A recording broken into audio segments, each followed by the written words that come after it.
Hello everyone, it's Sloth here, and today we have very interesting deck. I actually am surprised how cool this deck is, and we have a lot of things going on for it. First of all, it's basically, in a way, a vehicle deck with Greasefang, so we have this synergy, and as you know, Greasefang takes back vehicles from the graveyard in combat phase, blah blah blah blah blah, you know how it works, it's extremely good card. However, you need good vehicles to make it work. So, for this reason, let's be honest, what is the better vehicle than Esika's Chariot? There is none. This is the best vehicle, hands down.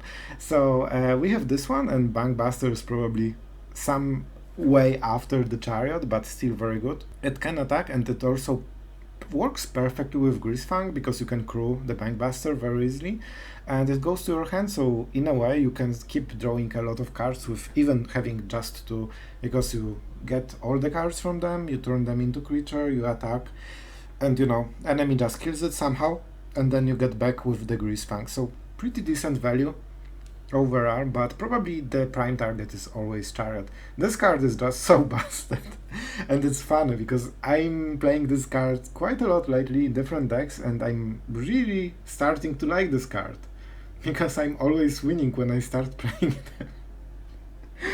Oh man, how does it change when you start playing the broken cards? They feel so great then. But yeah, definitely Esika's Chariot is extremely busted card, and you will see in one of the games that playing Esika's Chariot every turn will win you the game most of the time. If you can keep playing it every single turn, it's good enough. So with that being said, Sloth, what the deck is about, it has to be about something more than Esika's Chariot, and it is. So we have some tokens, so for example we have a wedding announcement that works really well with Catilda, and it's actually a meaningful synergy, even though we have only one. You will see her in some games, and the ramp really helps. It's basically a 2-mana ramp that if you have like, not Innkeeper, it's a halfling, but any token from the wedding, any Brutal Cathar, it all ramps you into Storm the Festival, and that's a big payout for the deck. Maybe not payout, but the main engine for the late game for this deck. So of course you need 6 mana and you hit 2 5-drops. So of course we have a lot of 5-drops to take advantage of this mechanic and this strategy. And I have to say, our 5-drops are incredibly impressive. You will see Glorious Sunrise in action, and this card is no joke. I'm actually really interested. It reminds me a bit, how was it called? This 4-mana enchantment with Nexus of Fate that untapped all the lands at the end step. It feels a bit similar. And the flexibility that you can gain life, you can make a lot of bigger tokens, which works perfectly with our tokens. We also have Esika's Chariot tokens. Don't forget about those ones. They aren't human, they are just, cool cats. But the fact that you can buff all of them, and you can bring Chariot a lot in this deck, so you might end with 5 cats or something crazy like this. When you go with double Sunrise and buff everything, +2/+2 and trample, this is insane damage out of nowhere completely.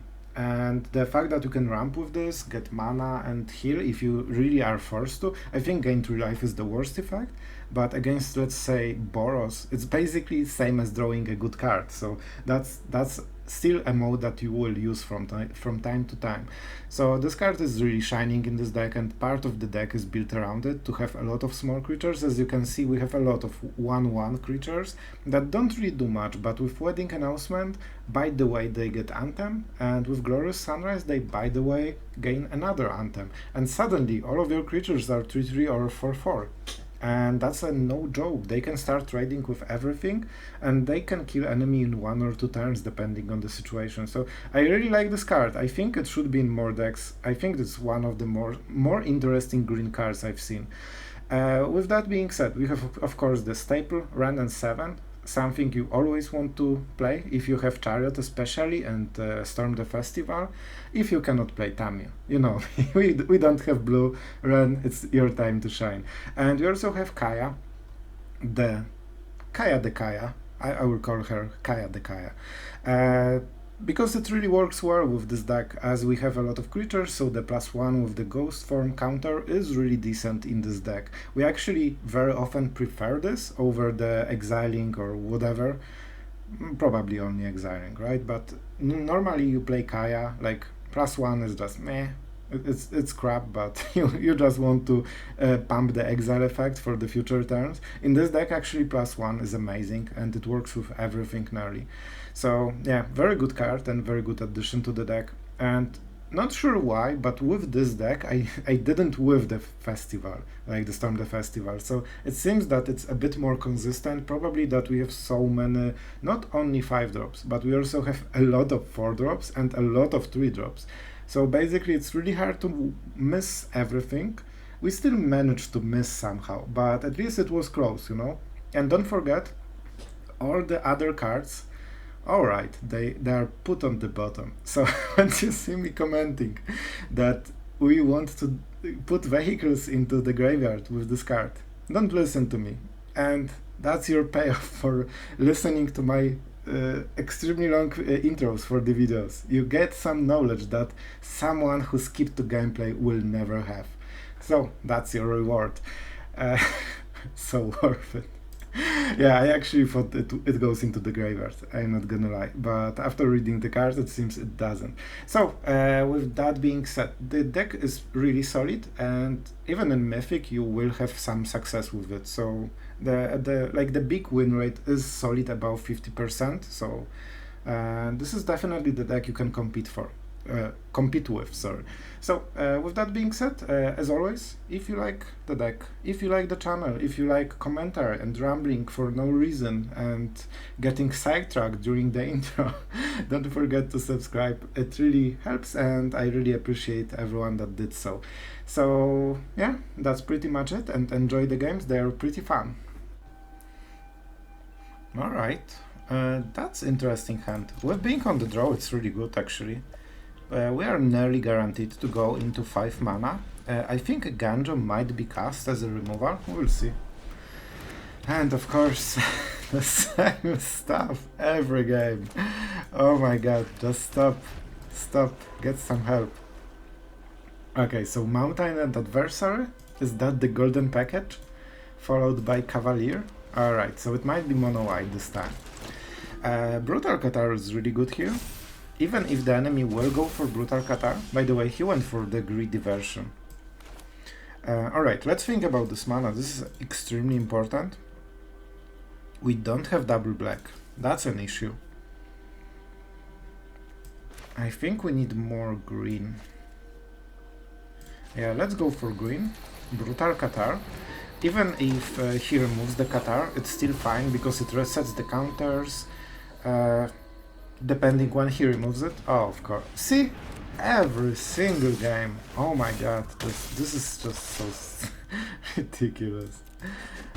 How long can you play the same hand over and over? Alright, enough of Sloth's rant about the Boros. Let's play the broken card and win ourselves, I guess. And this is actually pretty good. So the idea is that we can crew the Chariot and still trade with the cat. So we cannot trade with Cathar, but it can be used to man, everything. 1, 2, 3, 4. With perfect mana, everything untapped. And this is how you play Magic. Oh man, it's so annoying. Chariot is extremely good though. I'm not sure if it's enough to win, but we definitely have a lot. Like, let's be honest, we will crew the Chariot, so no reason not to do it right now. Alright, what are the blocks? The blocks are definitely annoying. It should be Hydra, I believe. A bit unfortunate. Do we take 7? Do we really take 7? I guess we could prevent 3 damage. We lose some value. But I think with another Esika's Chariot we should be fine, and we still have this Chariot. Man, like, we have Chariots for days. And you know what? We will do it like this. Smark. Smark creates a token. So basically we net it out. We don't block with Cathar anyway. So we basically didn't lose anything. And now we make new cats. Let's just make sure that we select the correct one. The legendary you wish to keep. I wish to keep this one. Okay. Sweet. It's still hard, but with spamming chariots, there are not many decks that can keep up with this. Like, look at this crap. Like, enemy is playing his broken cards, and we have a lot of chariots. Cool. Oh, okay. So he might threaten to kill the chariot. That's interesting. That's actually pretty interesting. He loses 2 counters.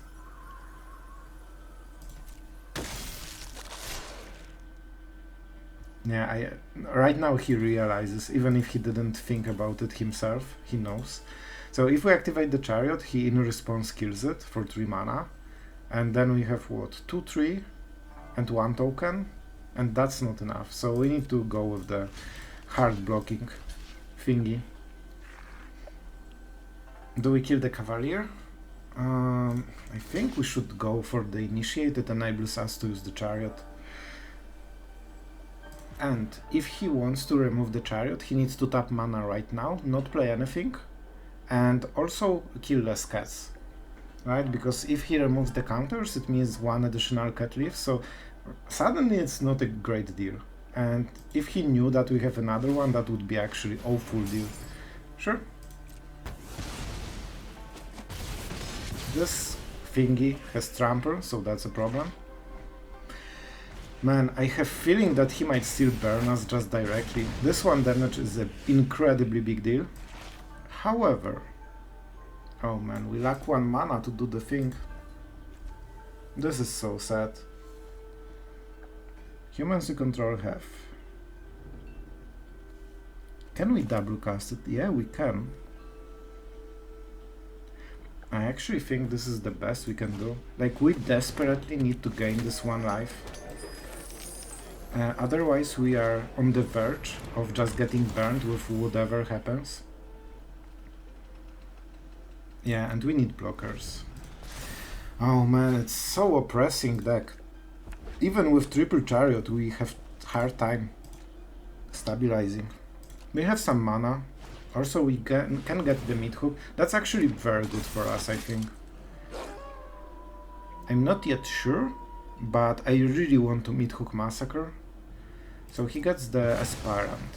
He doesn't have great attacks this turn, so let's see the last card. Oh boy. That's fine, that's fine. We just Meathook for a lot of mana. Yeah, that's perfect. So I think we both clear the board.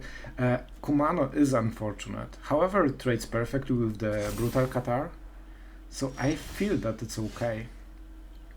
The greedy way would be to play Wrenn and make the token. But it's not correct play. I do not believe this is correct play. Can we go for 5? 3, 4. It's not a human. Oh well, oh boy. That changes quite a lot.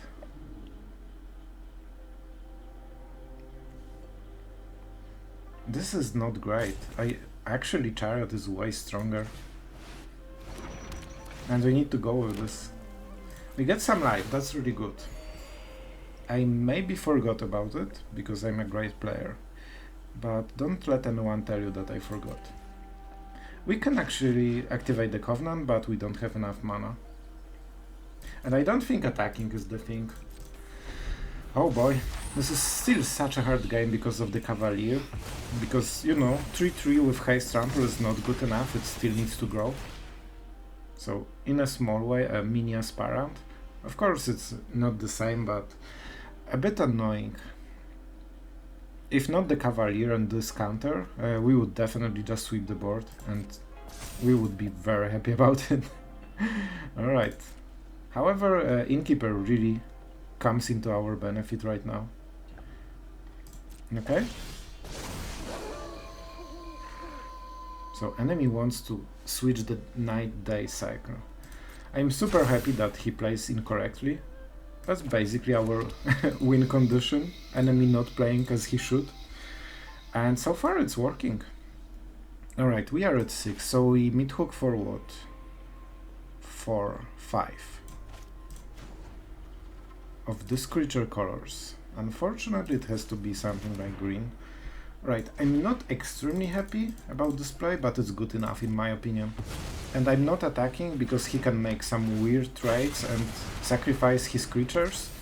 And now we have enough triggers. We have double Planewalker, Chariot, and also enemy has only 2 cards and we have 11 HP. And this has First Strike. If he double spells, he loses one of the creatures. Of course, why wouldn't he top deck the best card in his deck for this situation? This is actually the best card in his deck in this situation. And Boros is just annoying me to oblivion lately. Oh my god, just make the token and get rid of this crap. It's unbearable. Yeah, now we tap the thingy. And we attack and we copy the thingy.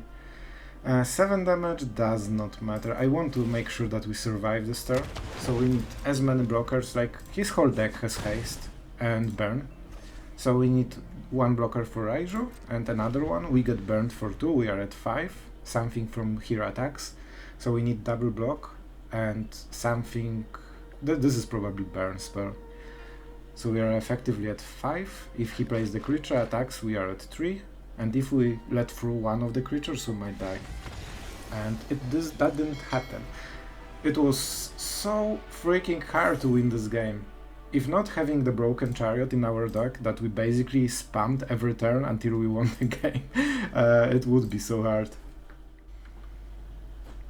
So, let's talk about this hand. It's pretty much a mulligan, right?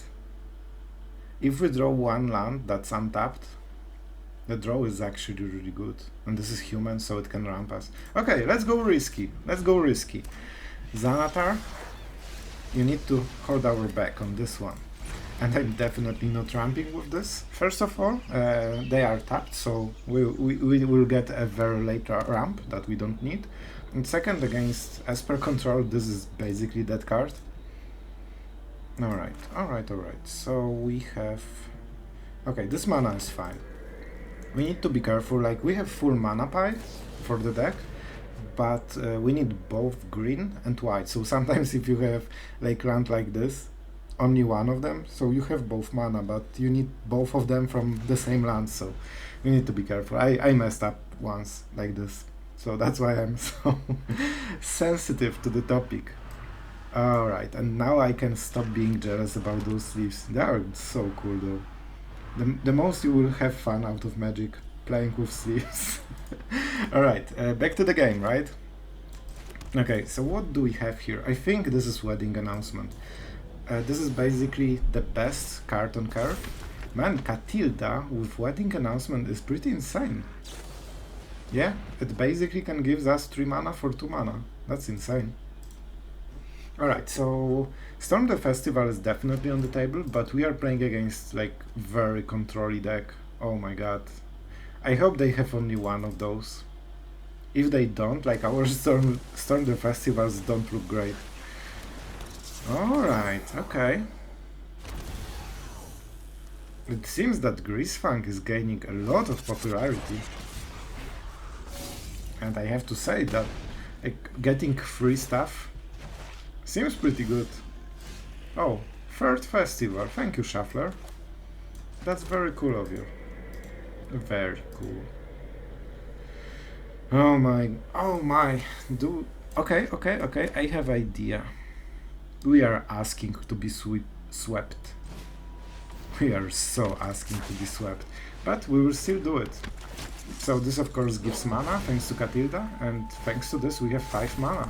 So right now we have enormous amount of mana, and we definitely die to a sweeper. It's not as bad, like we are not dying to it, but it's a huge advantage if enemy has a sweeper, and he will probably win the game then. Because he gets the Greasefang back when Cathar dies, so that's the problem. Basically all he needs to do is keep Greasefang. That will be enough to play the game, I guess. Oh, what an annoying deck. Greasefang is really getting popular in all the formats, it seems. Like, I know in Historic it's so big of a card. At least it was when I played it. You know, what can go wrong? F3, 4-4 every single turn. And card draw. Alright, Sloth, you are so ranty lately. I know, guys, I know. I'm trying to make it work. It's just so hard. So hard. Very, very pain. Alright, we will definitely go for Storm the Festival. I need some very strong cards here. And there is a chance maybe we shouldn't complain if we play the same exact card. Not sure. Hard to say. Alright. What the card was doing, let's check it. Beginning of combat, so we didn't miss it. We don't have land that is untapped unless we draw.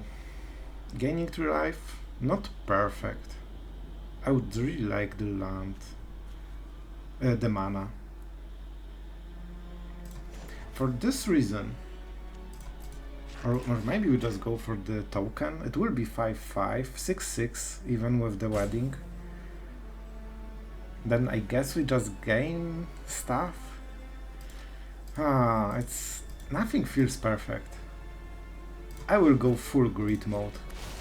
That's who we are, right? Super greed, because then we can get more mana. I guess we don't. Oh, we do a lot. We can play the Chariot thanks to this. Everything planned. Yeah, even green mana, easy. Exactly as I wanted. No coincidence, no luck involved. Everything was definitely calculated. So calculated. This is actually a pretty strong turn. Like, we really broke the bank with this turn. Let's see if we can compete with the enemy. Enemy had way better early game than us. However, now, maybe we will have some potential. And we have another storm and another storm, so that's pretty strong. However, he can get the vehicle, so he can clean the storm, the festivals from the deck. This screams of desperation. I have a good feelings about this game. Vanishing Verse? They have to play it, right? Even with this kind of deck, as long as they... yeah, exactly. That's fine though. I think it was worth it. We basically got a free Chariot and forced him to play one of the cards and spend some mana, so in the end it was okay. And we still have a very big cat. You know, the chubby cat. 2 chubby cats. The ones that you feed very well because you love them. Basically. Okay, smart call. Enemy stepped out, so... oh, right. It's stopped, so doesn't matter. Okay, do you attack, my friend? Free. Always free. It's funny because it doesn't need to attack even. You just get it for free. An overstated creature. This is really good 3-drop. Have to say it. Not extremely broken, I guess, but very strong. Alright, let's go for green this time. Alright, so is this the Storm the Festival? I think it is. Let's see what we hit first. And then we go for probably tokens. Like, we can hit Wrenn. I think, I'm not sure if we have enough. Oh boy, oh boy, oh boy, this is actually pretty sweet. Can we can crew the Chariot this way. Yeah, it came before, right? Can we kill the enemy? So this is 9 damage, and this is 8, so 17. This will be 5. Oh man, we cannot. That's so close though. No, we can, because we double pump. Man, I'm such a bad player. Let's go for the maximum damage. What deals more? This deals 6. This prevents the block from the biggest creature. Basically, probably the same. Let's get like this. Alright, this is the one we keep. We still get the cats, so we can use them to tap. We do it now. Otherwise, we don't get the growth from the sunrise thingies. Alright, and now we press the magical button to win the game. Man, that was pretty epic, I have to say. Trample, love to see it. Trample, love to see it. Seems like a lot of damage. And we still get the copy of Cat, so that's also pretty sweet. A lone 3/3 Cat. It also prevents us from dying, but I'm not even counting. Like, this is the best attack and it forces him to react. I calculated it perfectly because I decided that it will be a 0 HP leaf. That was exactly my intention. I honestly thought it will be way less close. I thought it will be like -5. It was exactly lethal, but still he needed to block with the Greasefang, so even if he gets the turn, it doesn't really matter because he lost his main engine. So that was my reasoning, but a bit luck, definitely. Alright, so this is a strange one. So this is one of the situations when you generally have mana curve, you have everything, but you might still mulligan because is it good enough? Like, I like having Brutal Cathar. This is basically the only thing we have going for us, and being on the play. Being on the play is the biggest thing. I will mulligan it. I think we should. We will see if that's a mistake. Man, I want all of them. So we play this, then we go this into Innkeeper, hope to draw a land and play the Yasharn. That is the optimal play. Worst case, we can play this. Cathar is something we definitely need. Man, do we really give up the Storm the Festival? I think it's Catilda.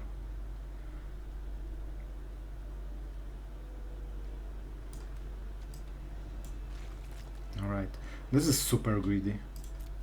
Because if we lose Catilda, oh no, that's a wrong land. If we lose Catilda to any burn or something, we are in very big trouble. And it might definitely happen, from what I see right now.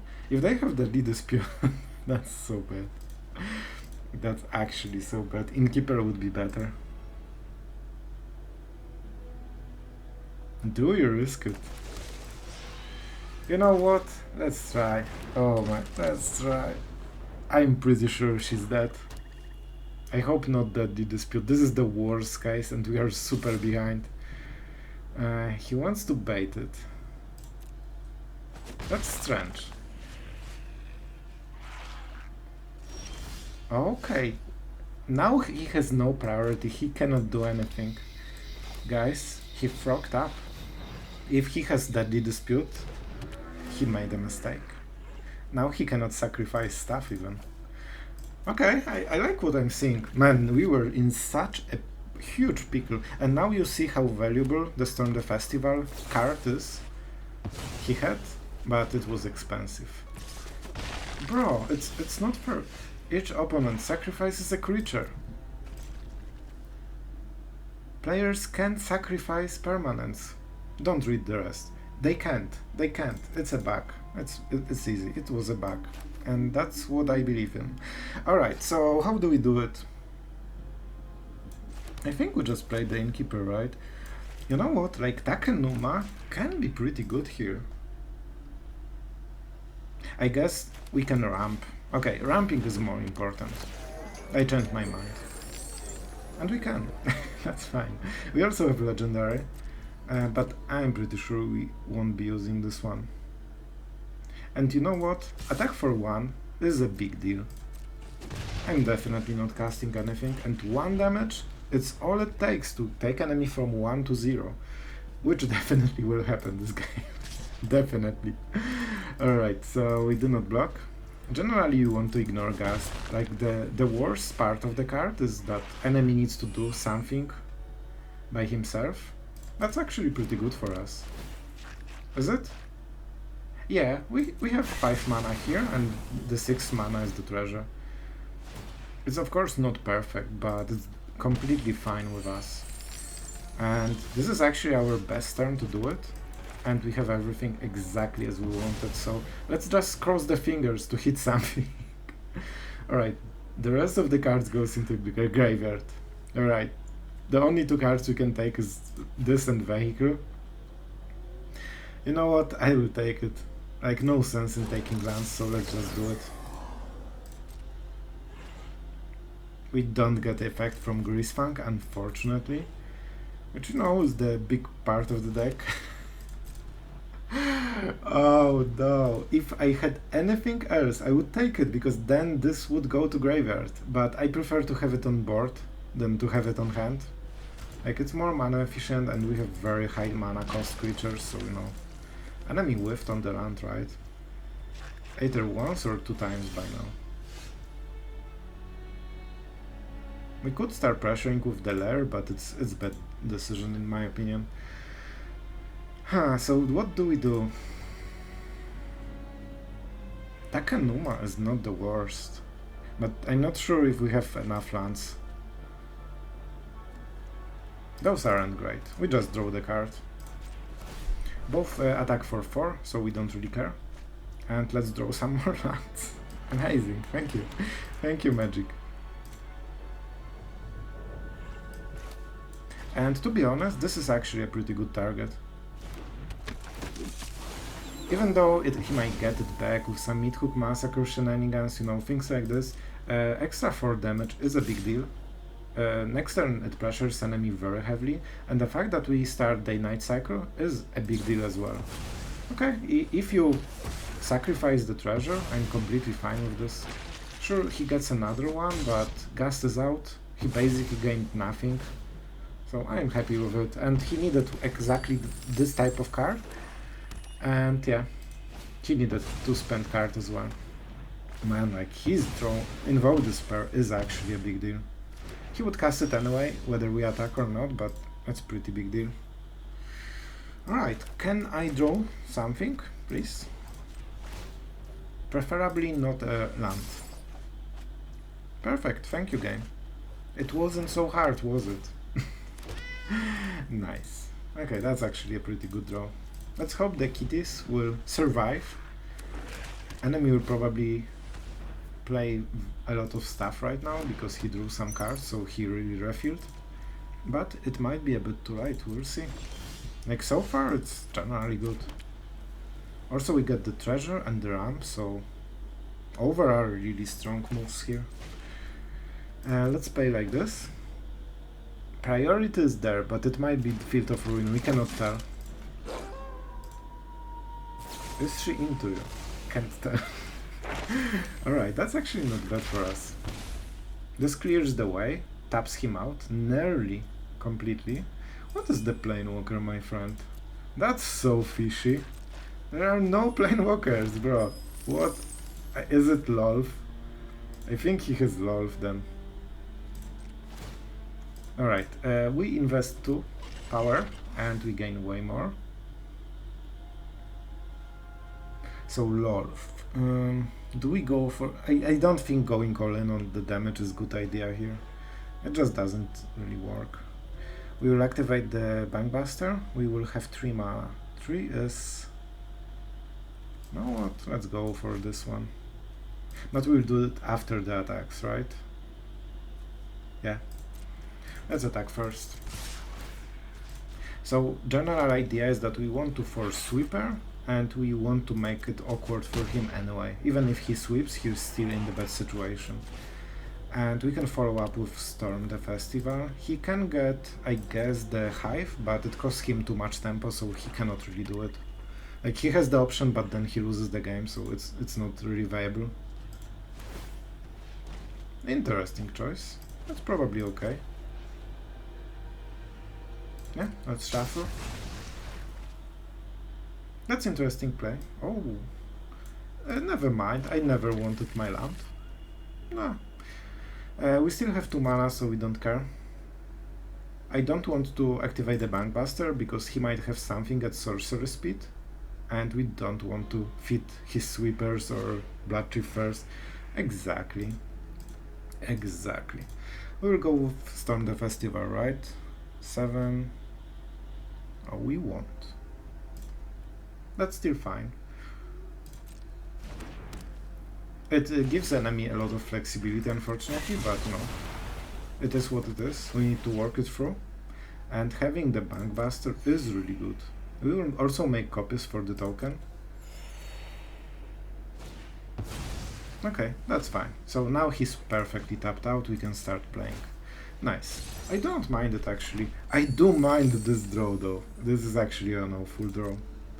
Can I please stop drawing lands? Please? Please! This is also a land. Please stop. Just stop. And I still cannot play Storm the Festival. Alright, so how do we do it?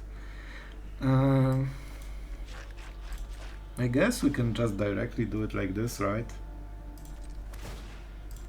It means that we can crew the Bankbuster on the defense. It doesn't really serve a purpose, but I guess why not? We cannot activate the Bankbuster, I feel, in any way.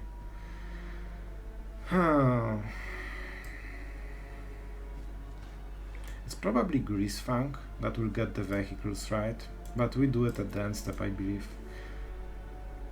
Alright. Sorry, I had to think. My mind was thinking, okay? It takes a while. So we attack, we make some dudes. I just want to make board awkward again. So he needs to sweep again. Like, you need to, you know, grind them out of resources. It's a painful process for both me and the enemy. Or the opponent, should I say. I like this pick. Oh, he really wants to get rid of the Storm the Festival. Okay, he will. That's a good call. Now he has the tempo to do it. However, he doesn't know about Takenuma. And that's actually a pretty big deal. Yeah, I would love to cast it, but we cannot. This has Menace, so we cannot block with Bankbuster. So not really any options, but it slows him down quite a lot. Okay, I'm happy with what's going on here. Alright, let's mill and then decide. We might hit something that is cool. Like, you know, more lands. Who doesn't want more lands? Alright, Yasharn is only a 4/4. So I guess Greasefang is just simply better. Do we have... Oh, it doesn't need Covenant, it was the other card. But it needs to tap, so we need a lot of time. I think it's Greasefang. We might hit other Chariot and then get it back and spam some cats. I will take Greasefang. It's also very mana efficient. Thank you, deck. Oh my god, this deck hates me. So much. So much. At least we can crew something with it. So we crew with the Greasefang this, because it's more efficient. And this crews for 3, and this needs crewing for 3. So this is basically a perfect thingy. Let's attack and make more dudes. Or dudettes. Enemies at 26, that's not great. We have a long way to go. We are attacking for a lot. It was, I believe, 10 damage. But yeah, we don't have a lot of cards. We drew mostly lands this game. Yeah, it was indeed love. So this is the part when it gets scary. But the tokens are really helpful right now. We can basically force killing Rolf, but at the expense of losing a lot of damage here. Okay, that's a decent draw. I like it. No priority. You'll have to see it. That's actually completely changing how I play. I really like to see it. Let's get this one. No. Yes. Okay. It took me a while, but it's okay. Let's crew 3. So, man, we have actually such a good attack right now. Alright, let's go to attackers. Those two go here. Enemy has no priority. And we don't lose nearly any damage. We only lose 1 damage in total. That's awesome. How the hell are we at 6? What happened? Why am I at 6? What? I'm nearly dead. I didn't notice. They invoke the spurs. Like, man, it's just so much damage together with Meathook. It's insane. I didn't realize that I'm barely alive in this game. And enemy wants to go for the kill. And he actually can, right? He actually can kill me. No, he needs 1 more damage, but he might have removal. He seems very all-in on this plan. I'm not sure. He might have Meathook Massacre. I think we need to go all in. It means that we play like this. Enemy heals 1, but we have untapped defender, and we can block anything with menace. So it protects us most likely from dying, I would guess. Does it? I hope. We cannot make anything else, so let's just get rid of one of the tokens. Which one is the ugliest one? I don't know. I don't know. Enemy needs to kill us though, right? And they have only 4 mana. I'm not sure if that's good enough. Lifelink is definitely helpful, but you know, we have things going on for us. Thanks to playing Greasefang. We would, by the way, we would die if we didn't. We sacrifice a creature, sure. 1 damage. Oh, okay, so if we attack, we die. Okay, I get the idea, It's pretty smart, not gonna lie. Not gonna lie. Ah, you are so smart. That actually was a good game. What's the emote? Let's make it like this. I think enemy deserved it. That was a good play. So close though. Man, Meathook Massacre.